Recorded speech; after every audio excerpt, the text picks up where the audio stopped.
మీరు ఇంట్లో ఏ భాగానైనా ఉపయోగించుకోవచ్చు కానీ సెల్లార్ డోర్ తప్ప అని. హీరోకి ముందుగానే కొంచెం క్యూరియాసిటీ ఎక్కువ. ఇంకా అలా రాసేసరికి ఎప్పుడెప్పుడు ఆ డోర్ని ఓపెన్ చేద్దామనే క్యూరియాసిటీతో ఉంటాడు.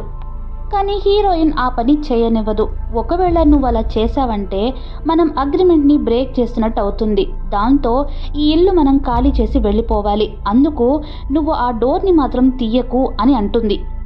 హీరో కూడా స్టార్టింగ్లో సరే అంటాడు. కానీ మూవీ చివరి వరకు వచ్చేసిన ఆ తలుపుని తీసే ప్రయత్నం ఎవ్వరూ చేయరు.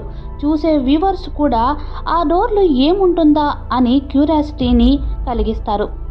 ఇదిలా ఉంటే మూవీ స్టోరీలో దీని మీద కాన్సన్ట్రేషన్ జరుగుతుండగా మళ్ళీ ఇంకొక ట్రాక్ పెట్టి హీరోకి ఏదో అఫైర్ ఉన్నట్టు, తన వల్ల హీరోకి ప్రాబ్లం అవుతున్నట్టు చూపించి స్టోరీని ఇంకోవైపు నడుపుతారు.